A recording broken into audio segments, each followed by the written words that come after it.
Hello everyone, welcome to break time classes. इस video में हम इंडिया के इंपॉर्टेंट नदियों के बारे में देखेंगे।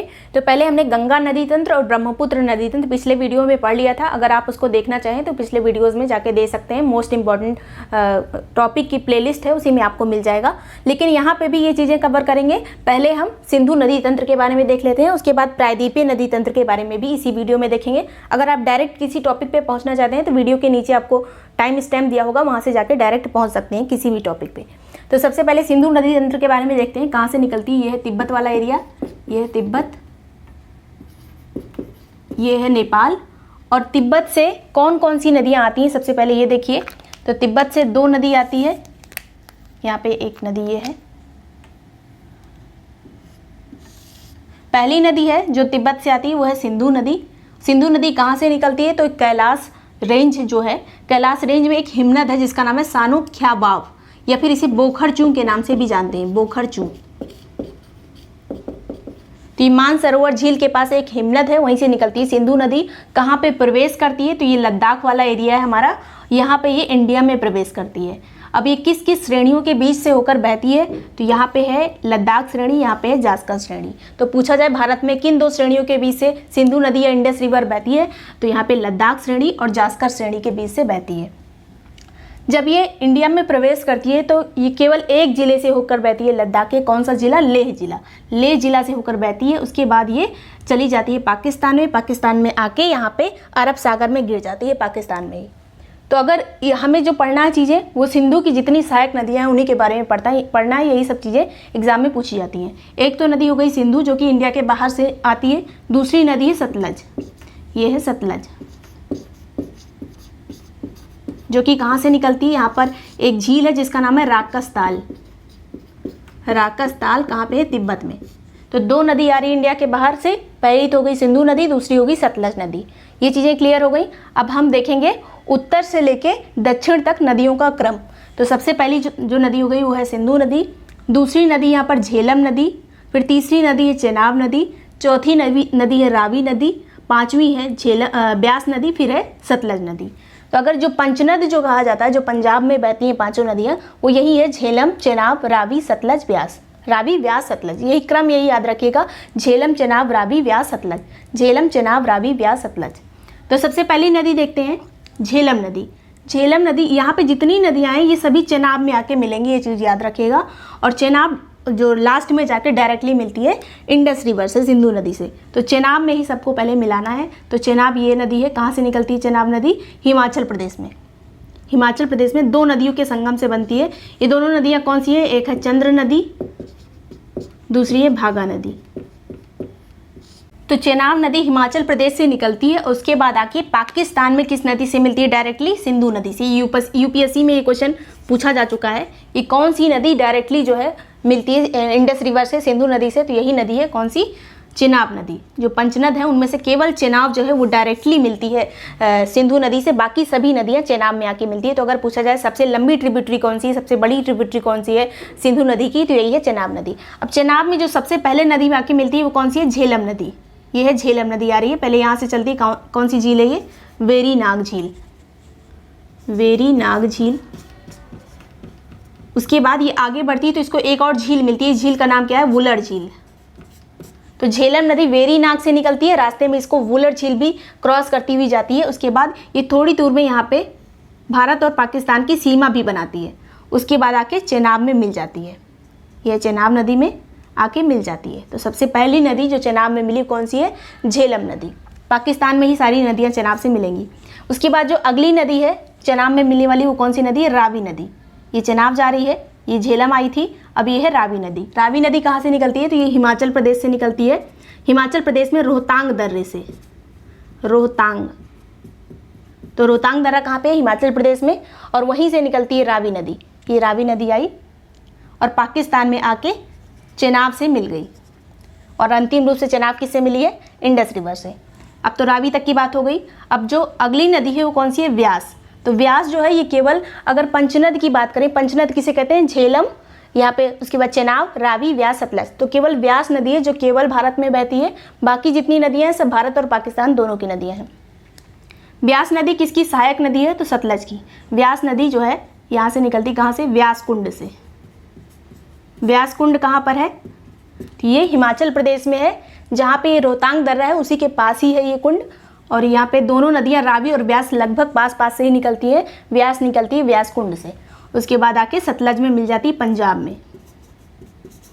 यहाँ पे एक बहुत लंबी नहर भी इसे निकली है। कौन सी नहर? इंदिरा गांधी नहर, जिससे राजस्थान वाले एरिया में काफ़ी सिंचाई वगैरह होती है। तो ये हो गई व्यास रिवर। और यहाँ पे सतलज जो कि राकस ताल से आ रही थी, कहाँ से एंटर कर रही थी भारत में? शिपकीला दर्रे से। शिपकीला दर्रे से, दर्रा एक तरह का रास्ता होता है पहाड़ों के बीच में, तो शिपकीला दर्रे से एंटर होती है हिमाचल प्रदेश में। ये कौन सा एरिया है? हिमाचल प्रदेश में सतलज एंटर होती है। उसके बाद आके यहाँ पे पंजाब में व्यास इस नदी से आके मिल जाती है। उसके बाद अंतिम रूप से सतलज नदी किससे मिलती है? चेनाब नदी से, पाकिस्तान में जाके। उसके बाद सभी नदियाँ यहाँ पे चेनाब के रूप में ही, जो चेनाब नदी ही लास्ट में बची, या किससे मिल जाएगी? इंडस रिवर से, सिंधु नदी से। ये वाला एरिया जो है ये पाकिस्तान का एरिया है। ये पूरा भारत हो गया, ये पाकिस्तान है। तो ये सिंधु नदी बाद में जाके अरब सागर में गिर जाएगी। तो यही नदियाँ थी। इसका क्रम इसी तरह पूछा जाता है। कुछ छोटी छोटी नदियाँ जो सिंधु से आके मिलती हैं वो कौन कौन सी हैं? तो इधर से एक नदी आती है जिसका नाम है श्योक रिवर, श्योक। और उसके बाद आगे जाती है एक नदी मिलती है इसे गिलगिट नदी, गिलगिट। तो ये सभी पूछ ली जाती है इनमें से कौन सी सिंधु की सहायक नदी नहीं है। तो यहाँ पे आगे जाएगी, यहाँ पे एक स्वात नदी मिलती है, स्वात। फिर एक नदी मिलती है काबुल, कुर्रम। कुर्रम और काबुल नदियाँ इससे मिलती हैं। गोमल नदी मिलती है इससे, गोमल। और इधर से एक छोटी सी नदी मिलती है जिसका क्या नाम है? जास्कर। जास्कर एक पर्वत श्रेणी भी है और एक छोटी नदी भी है, जास्कर। ये तो बात हो गई सिंधु नदी की। अब आगे चलेंगे, यहाँ पे गंगा नदी के बारे में थोड़ा देख लीजिए, उसके बाद बाकी नदियों को देखेंगे। तो सबसे पहले गंगोत्री से निकलती है। बाकी जो पंचनद है, पंचप्रयाग वाले चैप्टर में हमने पढ़ा था कौन कौन सी नदियाँ इसके पहले से आती हैं। तो यहाँ पे मान लेते हैं कि गंगोत्री से निकलती है, जो कि भागीरथी के रूप में निकलती है गंगोत्री से। उसके बाद ऐसे आके पहले उत्तराखंड, उसके बाद आती है कहाँ पे? उत्तर प्रदेश वाले एरिया में। उसके बाद यहाँ पे झारखंड, बिहार होते हुए पश्चिम बंगाल में एंटर हो जाती है। पश्चिम बंगाल के बाद बांग्लादेश चली जाती है। इसकी जो सहायक नदियाँ हैं उनमें कौन कौन सी? सबसे बड़ी जो है यमुनोत्री से निकलती है। कौन सी? गंगा नदी, यमुना नदी। यमुनोत्री से यमुना नदी आई, प्रयागराज में मिल गई। इसकी जो सहायक नदियाँ इसको देख लीजिए। यहाँ पे रामगंगा, रामगंगा जो कि मिलान ग्लेशियर से निकलती है और यहाँ पे कन्नौज में आके गंगा से मिल जाती है।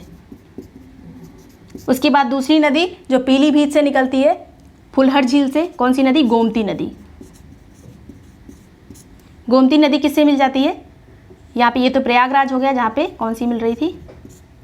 प्रयागराज में यमुना मिल रही थी गंगा से। फिर गोमती मिलेगी कहाँ पर? गाजीपुर में, गाजीपुर। अगली जो नदी है वो घाघरा नदी है, जो जाके कहाँ पे मिलती है? बिहार वाले एरिया में जाके मिलती है गंगा से। गोमती के बाद कौन सी हुई? घाघरा। उसके बाद गंडक जो कि पटना में जाके मिलती है गंगा नदी से। उसके बाद कोसी। उसके बाद यहाँ पे जो कि एक नदी आ रही दार्जिलिंग वाले एरिया से, कौन सी नदी है? महानंदा। तो हिमालय से निकलने वाली अंतिम नदी कौन सी है जो कि गंगा में मिलती है? महानंदा नदी। अब नीचे वाली नदियाँ देख लेते हैं। तो यहाँ से एक नदी निकली चंबल। चंबल नदी कहाँ से आ रही है? मध्य प्रदेश से आ रही है, जानापावा पहाड़ी, महू जिले से। मध्य प्रदेश के महू से आती है जानापावा पहाड़ी से चंबल नदी। और कहाँ पे मिलती है? इटावा में आके यमुना से मिलती है। तो ये नदियाँ, चार नदियाँ जो यमुना की सहायक हैं। पहली तो हो गई चंबल। चंबल की एक सहायक नदी है जिसका नाम है बनास। ये हमने गंगा नदी तंत्र में अच्छे से पढ़ा था, लेकिन यहाँ पे बस ओवरव्यू एक बार ले लेते हैं। ये सिंध नदी, सिंध नदी जो कि विंध्य श्रेणियों से निकलती है और यहाँ पे आके कहाँ पे? जालौन में, जालौन में आके यमुना से मिल जाती है। तो चंबल हो गई, सिंध हो गई यमुना की सहायक। तीसरी कौन सी है? बेतवा। बेतवा नदी। बेतवा नदी कहाँ पे मिलती है? हमीरपुर में। हमीरपुर में आके यमुना से मिल जाती है। उसके बाद ये सभी नदियाँ कहाँ से आ रही है? मध्य प्रदेश से। फिर जो एक नदी है चंबल, सिंध, बेतवा, केन। केन नदी भी कैमूर पहाड़ियों से निकलती है। उसके बाद बांदा में आके बांदा जिले में यमुना से मिल जाती है।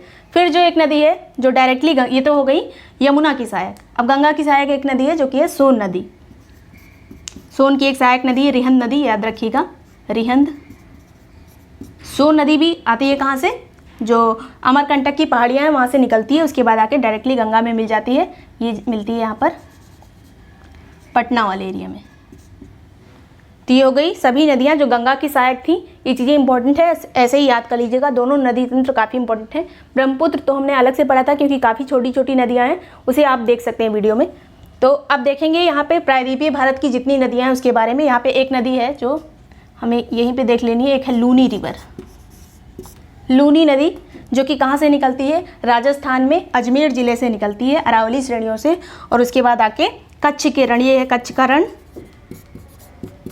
काफ़ी दलदली एरिया है, इसी में आके विलीन हो जाती है लूनी नदी। एक नदी है माही नदी। माही नदी जो है, माही नदी कर्क रेखा को 2 बार काटती है। अगर पूछा जाए कर्क रेखा को 2 बार काटने वाली नदी कौन सी है, तो माही नदी है। और माही नदी कहाँ पे बहती है, तो ये राजस्थान वाले एरिया में माही नदी बहती है, 2 बार कर्क रेखा को काटती है। और कौन सी नदी विषुवत रेखा को यानी भूमध्य रेखा को 2 बार काटती है, तो अफ्रीका की नदी है, जो आपने सुना होगा कॉन्गो जायरे नदी, कॉन्गो नदी जो है। और एक नदी जो कि मकर रेखा को 2 बार काटती है, वो कहाँ की है, दक्षिण अफ्रीका की नदी है, लिम्पोपो। लिम्पोपो। तो ये चीज़ें आपको पता होनी चाहिए। और यहाँ पे जो हमने 5 नदियाँ पढ़ी हैं, इसके जो पुराने नाम है वो भी यहीं पे देख लीजिए। तो सिंधु को तो सिंधु नदी कहा जाता था, सिंधु या फिर इंडस रिवर जो थी। झेलम को क्या कहा जाता था, झेलम को कहा जाता था हेडस्पीस। हेडस्पीस तो जो फेमस है हेडस्पीस किस लिए फेमस है, तो यहीं पे सिकंदर और पोरस का युद्ध हुआ था। सिकंदर और पोरस का युद्ध इसी हेडस्पीस के किनारे हुआ था। फिर यहाँ पे जो दूसरी नदी थी कौन सी, चेनाब। चेनाब को किस नाम से जानते हैं, अस्किनी नदी के। फिर एक नदी है जो है चेनाब। चेनाब को किस नाम से जानते थे, अस्किनी नदी के। उसके बाद रावी नदी है। रावी को किस नाम से जानते थे, पुरुषनी नदी। पुरुषनी, रावी के किनारे जो दसराग्य युद्ध हुआ था, रावी नदी के, पुरुषनी नदी के किनारे हुआ था, जो राजा सुदास और 10 जनों के बीच में हुआ था, रावी नदी के किनारे। फिर है व्यास। व्यास को बिपाशा के नाम से जानते हैं। सतलज को सतुद्री नदी के नाम से जानते हैं। अब दक्षिण भारत वाले एरिया में देखेंगे, फोकस करेंगे, जो इंपॉर्टेंट नदियां हैं उसे देखेंगे। तो सबसे पहले देखेंगे यहाँ पे नर्मदा नदी, जो कि दक्षिण भारत की एक प्रमुख नदी है, मध्य प्रदेश में बहती है। कहाँ से निकलती है, अमरकंटक की पहाड़ियों से। अमरकंटक की पहाड़ियों से 3 नदियाँ निकलती हैं, याद रखिए अभी से। तो एक तो हो गई सोन, जो कि जाके गंगा में मिल जाती है। एक इधर नर्मदा नदी आती है, और एक महानदी निकलती है, जो कि बाद में छत्तीसगढ़ होते हुए उड़ीसा चली जाती है, उड़ीसा में जाके बंगाल की खाड़ी में गिर जाती है। तो नर्मदा नदी यहाँ से निकलती है। इधर हो गई विंध्यन रेंज, इधर हो गई सतपुड़ा रेंज, और विंध्यन और सतपुड़ा के बीच में भ्रंश घाटी से होकर नर्मदा नदी बहती है। उसके बाद खंबात की खाड़ी है, खंबात की खाड़ी में आके गिर जाती है। तो कुछ ही नदियाँ हैं जो इधर को बहती हैं, उसी में से एक नदी है नर्मदा नदी। और दूसरी है यहाँ पर ताप्ती नदी। ताप्ती नदी मध्य प्रदेश में निकलती है, बैतूल जिले से। बैतूल जिले से निकलती है ताप्ती नदी। उसके बाद यहाँ पे पहले मध्य प्रदेश के बाद थोड़ा सा ये महाराष्ट्र में जाती है, उसके बाद फिर गुजरात में एंटर हो जाती है और खंबात की खाड़ी में गिर जाती है। तो 2 नदियाँ हो गई इधर बहने वाली, एक तो हो गई नर्मदा, दूसरी हो गई ताप्ती नदी। ये है ताप्ती। फिर है यहाँ पे एक महानदी। महानदी कहाँ से निकल रही है, अमरकंटक की पहाड़ियों से। और ये कहाँ वाला एरिया है, तो एक सिहावा पहाड़ी है यहीं पर। ये अमरकंटक वाला ही एरिया है, लेकिन यहाँ पे सिहावा पहाड़ी है जो कि छत्तीसगढ़ में स्थित है। इसी वाले एरिया से निकल रही है महानदी। और छत्तीसगढ़ के बाद कहाँ पे जा रही है, उड़ीसा राज्य में। उड़ीसा के बाद ये जाके बंगाल की खाड़ी में गिर जा रही है। तो यहाँ पे कटक एक शहर है। कटक किस नदी के किनारे स्थित है, कटक में किसका जन्म हुआ था, तो सुभाष चंद्र बोस का जन्म हुआ था। तो कटक महानदी के किनारे स्थित है, जो कि एक शहर है उड़ीसा का। महानदी की कुछ सहायक नदियाँ जो एग्जाम में पूछी जाती हैं, एक है शिवनाथ, फिर एक हंसदेव, मंड, ईब, जोंक, तेल। ये किसकी सहायक नदियाँ हैं, महानदी की, जो अक्सर एग्जाम में पूछी जाती हैं। उड़ीसा के कुछ प्रमुख नदियाँ और हैं जो कि बंगाल की खाड़ी में गिरती है। एक तो स्वर्ण रेखा नदी, जो छोटा नागपुर पठार, जो कि झारखंड में स्थित है, वहाँ से आती है स्वर्ण रेखा, बाद में आके बंगाल की खाड़ी में गिर जाती है। फिर एक नदी आती है जिसका नाम है ब्राह्मणी और वैतरणी। ब्राह्मणी वैतरणी। वैतरणी नदी केवंझर जिले में केवल उड़ीसा में बहती है, और ब्राह्मणी नदी झारखंड से होकर आती है, छोटा नागपुर वाले एरिया से। और उसके बाद आती है महानदी, और एक नदी है यहाँ पर जिसका नाम है वंशधारा। वंशधारा। और यहीं पे एक नदी है जिसका नाम है ऋषिकुल्या। ऋषिकुल्या। तो ये नदी का क्रम पूछ लिया जाता है, इसे याद रखिएगा। उसके बाद जो एक मेजर रिवर है, जो कि दक्षिण भारत की सबसे लंबी नदी अगर पूछा जाए तो कौन सी है, गोदावरी नदी। गोदावरी नदी कहाँ से निकलती है? नासिक से, नासिक कहाँ पे है? महाराष्ट्र में। त्र्यंबकेश्वर श्रेणी से निकलती है गोदावरी, उसके बाद जाके बंगाल की खाड़ी में गिर जाती है। इसकी कुछ सहायक नदियाँ जो एग्जाम में पूछी जाती हैं, प्राणहिता, पूर्णा, वेनगंगा, पेनगंगा, वर्धा, इंद्रावती, मंजीरा। तो प्राणहिता जो इधर से आती है, फिर एक पूर्णा नदी है, वेनगंगा है इधर से आती है, पेनगंगा भी इधर से आती है, वर्धा नदी एक है, एक इंद्रावती नदी है जो कि इधर से आती है, एक मंजीरा नदी इधर से आती है। तो किधर से आती है इतना इंपॉर्टेंट नहीं है, बस इसकी सहायक नदियाँ याद रखिएगा, प्राणहिता, पूर्णा, वेनगंगा, पेनगंगा, वर्धा, इंद्रावती, मंजीरा। किसकी सहायक नदी है? गोदावरी की। फिर एक नदी है कृष्णा नदी, इसका क्रम याद होना चाहिए, महानदी के बाद कौन सी आई? मेजर गोदावरी, फिर कृष्णा, फिर बाद में कावेरी आएगी। तो कृष्णा नदी कहाँ से निकलती है? महाबलेश्वर से। महाबलेश्वर कहाँ पे है? महाराष्ट्र में, वहाँ से निकलती है। उसके बाद जाके या आंध्र प्रदेश, पहले महाराष्ट्र से कर्नाटक में एंटर करके उसके बाद आंध्र प्रदेश होते हुए, तेलंगाना होते हुए कहाँ जाती है? बंगाल की खाड़ी में गिर जाती है। इधर की जितनी नदियाँ सब बंगाल की खाड़ी में गिरेंगी और डेल्टा का निर्माण करेंगी। इधर वाली नदियाँ क्या बनाती हैं? एस्चुरी। कृष्णा नदी की सहायक नदियाँ देख लीजिए, कोयना, यरला, वर्णा, पंचगंगा, तुंगभद्रा, मूसी, घाटप्रभा, दूधगंगा, मालप्रभा। तो मालप्रभा, तुंगभद्रा, यहाँ पे पेनगंगा, वेनगंगा है, बाकी जितनी गंगा है, पंचगंगा, दूधगंगा, वो कहाँ पे है? किसकी सहायक है? कृष्णा की सहायक है। फिर से देख लीजिए, कोयना, यरला, वर्णा, पंचगंगा, तुंगभद्रा, मूसी, घाटप्रभा, दूधगंगा, मालप्रभा, ये किसकी सहायक नदियाँ हैं? कृष्णा की। फिर एक नदी आती है पेन्नार नदी जो कि कर्नाटक के कोलार से निकलती है, कोलार जिले से, और उसके बाद बंगाल की खाड़ी में गिरती है आंध्र प्रदेश होते हुए। फिर एक नदी आती है छोटी, पलार नदी, ये भी कोलार कर्नाटक से आती है, उसके बाद आंध्र प्रदेश आके यहाँ पे बंगाल की खाड़ी में गिरती है। फिर एक मेजर रिवर जो कि कावेरी नदी ब्रह्मगिरी की पहाड़ियों से निकलती है, कुर्ग जिले कर्नाटक से। तो कर्नाटक से निकलती है कावेरी नदी, उसके बाद कुछ एरिया इसका ऐसे बनेगी, ये कुछ एरिया इसका केरल से भी जाता है, लगभग 3% एरिया इसका केरल में जाता है। उसके बाद फिर तमिलनाडु आती है, तमिलनाडु में आके बंगाल की खाड़ी में गिर जाती है। कावेरी की सहायक नदियाँ कौन कौन सी हैं? हेमवती, काबिनी, भवानी, सुवर्णवती, लोकपावनी, अमरावती, अक्रावती। इसको आप स्क्रीनशॉट लेना चाहे तो ले सकते हैं क्योंकि ये नदियाँ बहुत ज़्यादा इंपॉर्टेंट है। फिर लास्ट वाली जो नदी है सबसे दक्षिण में, वेंगई नदी जो कि तमिलनाडु की नदी है। तो इसका क्रम याद होना चाहिए आपको मेजर रिवर का, पहले महानदी, फिर गोदावरी, कृष्णा, कावेरी, कृष्णा के बाद पेन्नार और पलार याद रखिएगा, फिर आती है कावेरी, फिर आती है वेंगई। तो ये चीज़ें इतनी इंपॉर्टेंट थी। उसके बाद यहाँ पे एक ब्रह्मपुत्र नदी है, ब्रह्मपुत्र अलग से हमने पढ़ा था बहुत अच्छे से, तो उसको आप वीडियो देखना चाहे तो देख सकते हैं। और ये वीडियो पसंद आया तो लाइक और सब्सक्राइब कर दीजिएगा। Thank you so much for watching break time classes.